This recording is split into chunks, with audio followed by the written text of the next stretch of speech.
I'm interested in Ulana. Okay, what do I need to do? Well, step one, Traci, is let's get you set up for a Zoom seminar. Okay. Zoom seminar, love it. What do I need to do next? We are going to talk to a lead lender. Okay. Who will then, at this time they don't have the exact pricing, but maybe they can just qualify you, take a look at your credit, take a look at your cash reserves, and just make sure everything lines up so when it's time to apply, you're ready. We're good to go. Okay. I picked my lender. I gave him my W-2s, my statements. He saw my bank accounts, qualified me for X amount. Now what do I do? We're waiting for the lottery.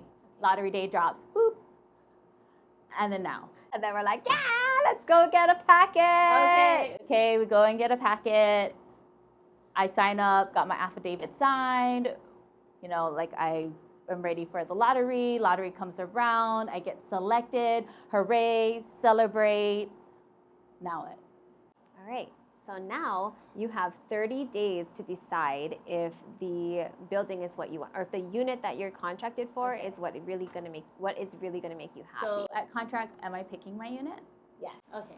Yes. So like we talked about earlier, we kind of do that organization of unit type that you're looking for, and then organizing each unit that falls into that criteria in order of priority, right? Which ones you'd want, which would be your top choice to which would be your last, but you'd still be happy. I'm a single lady for this one, so I'm picking that 1-bedroom unit overlooking the ocean. It has a full-size stall. Yeah, and I was number 45. Oh. Yeah. So I got my pickings. We signed the contract. I put my $500 down, and then I'm freaking out. Okay, so don't freak out. I was like, oh my gosh, I'm not good at commitment. Did I make the wrong choice, Tam? I'm scared. What are these condo docs? There's so many things. Am I supposed to read all of this? Help me. Okay, so what we're gonna do is actually piece by piece go through the purchase contract first. Okay. Because every purchase contract is different for each new development. Okay. And then so we go through contract. I feel a little bit better. I read the condo docs. Seems all good. I'm like, okay, I think I'm ready to, go forward with this. Like I'm feeling good. Right. So let's say we're at maybe like day 20. Yes. Right, of you signing your contract. Then I would just say, okay, that's great that you feel that way. Let me check in with you in like about 5 more days because we're rounding the corner of your deposit becoming non-refundable. And then I felt scared again. So it's good that we had that conversation 10 days out, right, from when that would actually happen. That's true.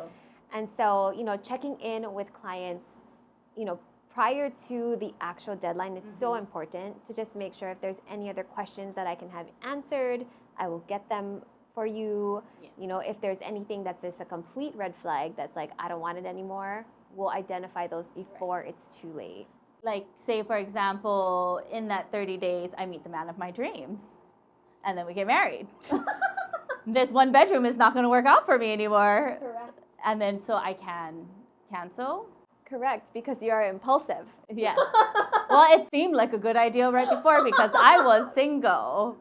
But so what if I'm like, okay, this 1 bedroom's not going to work for me. Can I get a 2-bedroom? This lottery already happened. Do you think there's any opportunity for me to change my choice?